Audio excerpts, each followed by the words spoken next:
The Whispering House on Willow Lane. In the fall of 1998, Megan Thompson moved into the century-old house at number 42. Neighbors recalled that the home had once belonged to the Redding family, a family that vanished without a trace one bitter winter night. Soon after Megan settled in, she began to notice unsettling oddities. At first, it was simply the sound of footsteps in empty hallways. Late at night, while Megan lay in bed, she could swear she heard a low murmur, a desperate, pleading whisper echoing through the parlor. "Help! Please help!" Though she tried to convince herself it was merely the creaks of an old house, the phenomenon grew too persistent to ignore. One particularly foggy evening, as a cold wind rattled the window panes, Megan ventured into the parlor, where the furnishings had been left exactly as the previous owners had arranged them. There, in a corner bathed in weak lamplight, she heard it again, a soft voice nearly drowned by the silence. Determined to capture proof, she set up a video camera in the room. The next day, as Megan reviewed the footage, her heart pounded. For several agonizing seconds, a faint figure, almost translucent, hovered near the mantel. In one chilling moment, the figure turned its face toward the camera. Its eyes were hollow, pleading for salvation. Then it vanished into the gloom. After that night, the whispers never ceased. Neighbors later recalled hearing Megan's quiet sobs in the dead of night, an apparent plea to forces unseen. Unable to bear the terror any longer, she eventually abandoned the house, leaving behind all her belongings. Today, that property stands vacant, its windows dark and broken. Yet, on foggy nights, passers-by claim they can still hear a forlorn whisper drifting from within. "Help! Please help!" Whether the source is a trapped spirit or a residual echo of a terrible tragedy, the house on Willow Lane remains a chilling reminder that sometimes the past never truly dies. The abandoned asylum of Greenwood. On a chilly October night, a group of urban explorers ventured into Greenwood armed with flashlights and digital recorders. Their plan was simple: document the secrets hidden in the labyrinthine halls of this forsaken place.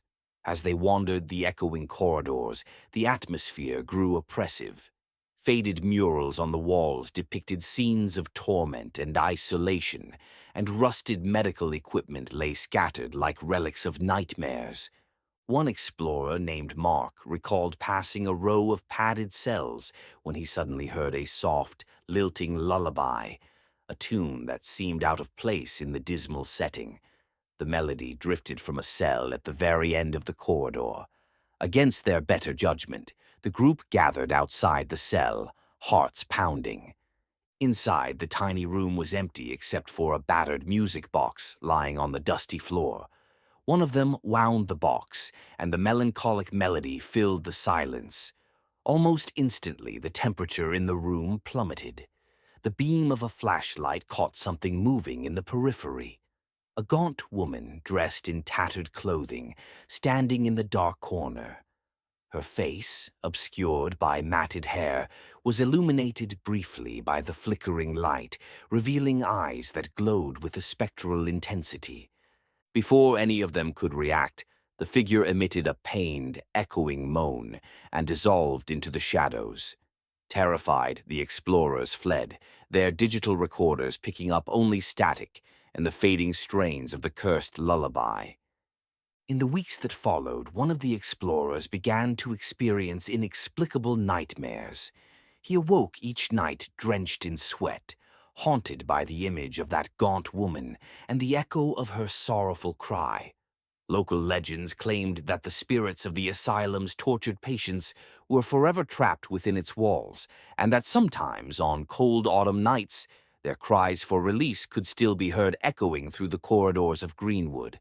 Whether the sorrowful specter was a remnant of unspeakable cruelty or an echo of collective anguish, Greenwood Asylum stands as a grim monument to the horrors of the past and a warning to all who dare disturb its long-buried secrets.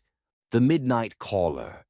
John Harris was an ordinary man with an ordinary life.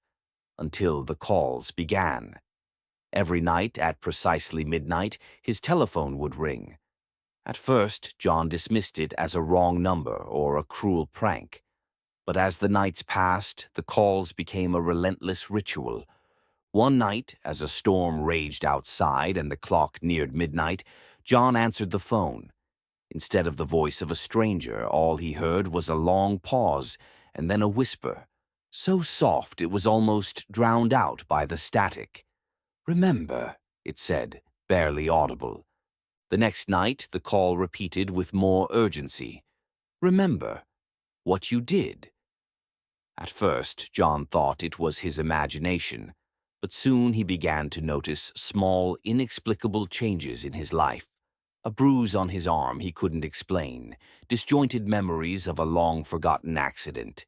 Desperate for answers, he recorded the calls and began to search through old files, diaries, and even police records. One evening, after a particularly chilling call, John discovered a faded newspaper clipping from nearly 2 decades earlier. The article detailed a tragic car accident in which a man matching his description had died.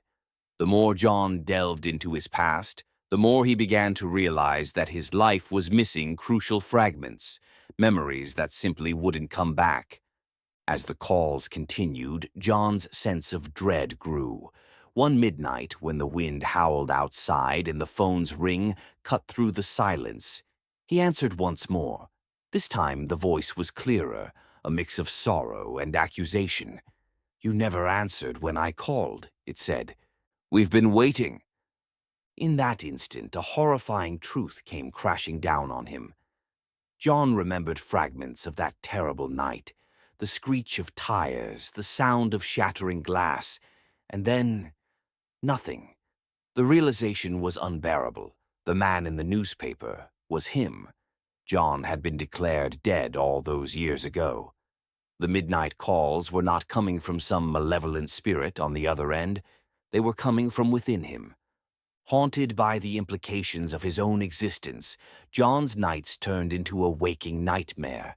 The voice, a ghost of his former self, continued to ring in his ears. Every midnight it repeated the chilling refrain, "Remember, remember." And with every repetition the line between the living and the dead grew ever more blurred. In the end, John Harris was left to confront a fate more terrifying than any specter, the realization that he had been caught in a limbo of his own making, forever trapped between the life he thought he led and the death he never truly escaped.